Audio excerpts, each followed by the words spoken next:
Hello guys, it's Miss Margetts here again for our English lesson. So what I'd like you to do is make sure you've got your English book out with a pencil and a ruler. Today's date is the Thursday the 14th of January 2021, goodness me. So make sure you underline it with a ruler and pause the video here, join me in a second. Fantastic, so today guys we are using the correct speech punctuation, and we are going to be learning that with dialogue between characters of our book that we are reading at the minute. So let's quickly practice those for now. So to start with, we are thinking about our learning powers and we are making links to our previous learning, and we are being resourceful as well. We're being resourceful because we are listening to a song which you are going to have stuck in your head. I can imagine that some of the children in my class already know what the song is because we listened to it before we left for Christmas because I loved it so much. Okay, so before we start then, let's have a think. Can you remember any of the rules for using speech or any speech punctuation whatsoever? Okay, so our rules for using speech. You need to use inverted commas for what is being said, and inverted commas look very funny. If they're in a book, you might think of the numbers 66 and 99, or they just look like little dashes around what is being said.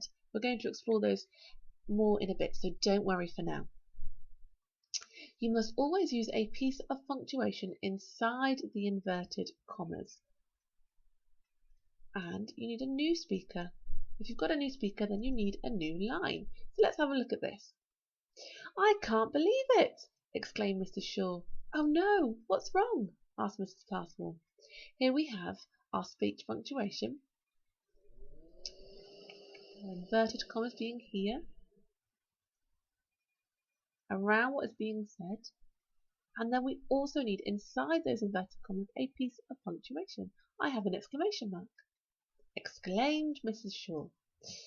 And I've used exclaimed instead of said because said is dead. I want to use something more interesting. And then I've got a new speaker, so it's a new line, and Mrs. Passmore asks, "Oh no, what's wrong?" And once again, I've got my inverted commas, my speech commas around what is being said, and then I've got also my piece of punctuation. I've got "oh no!" exclamation mark, "what's wrong?" And then I've got a question mark. So here I've got those rules, but just explained. So let's have a look at this wonderful song, which I've popped inside in the Teams chat that we've got, the teacher support group chat. I apologise in advance, anybody else who is listening, or even to you guys, children, because you're going to be singing this song for a long time. I am going to try and avoid listening to it because I know I'll just be singing it forever. So enjoy, pause the video, listen to that beautiful song, and then join me again in a minute. Sorry. Alright guys, you're not going to get that out of your head now, and I apologise. So here's, we're just going to go through some common misconceptions that we might have. Can you spot the common mistake? Can you hear me? Asked the teacher. Now thinking back to those rules that we've just gone through, have I got all of those in place? What is missing? You always need a punctuation symbol or a punctuation mark before the final speech mark. So what would I need here? I need a question mark because I always need a punctuation symbol. Can you hear me? Asked the teacher. I've used a question mark. And again. Stop doing that, yelled the little boy. Now, what's wrong with this? What have I done wrong? Teacher check. Ottery, we know to teacher check all the time. What's gone wrong here? The inverted commas should only go around what is being spoken. So, stop doing that, yelled the little boy. The little boy is yelling stop doing that, so that is the only piece, stop doing that, that needs to go inside the inverted commas. And the last rule we know already, a new speaker. We need a new line. Would you like a biscuit? Asked the lady. Yes, please, replied the man. So there's a new speaker, a new person speaking, then you need a new line. And that is a very vital and handy piece of information that you're going to need for today. So we've got different bronze, silver and gold tasks. So the bronze task, you're going to be rewriting the message between Fishlegs and Hiccup. And they are characters in the book that we're reading at the minute. Make sure you write the inverted commas around what is spoken and add on which character is saying each line. And remember again, guys, that in your books you need a new speaker and then a new line. So that's bronze. So pause the video here, guys, if you're going to do bronze. Silver, you're going to rewrite the message between Hiccup, Gobber and Snotlout. Make sure you write the inverted commas around only what is spoken and add on which character is saying each line. So you could say shouted or exclaimed or screamed. Remember that you need again a new speaker, new line. And lastly, we've got gold.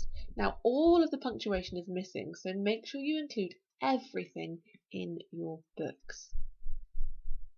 So pause the video here if you're gold.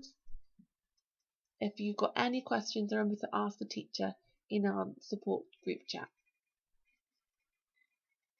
Okay, we're going to move on to our pit stop. So pause it and then get on with this bit. And if you need any help, then ask away. And join me now for our... Oh, it's just frozen. Oh, we've got a challenge.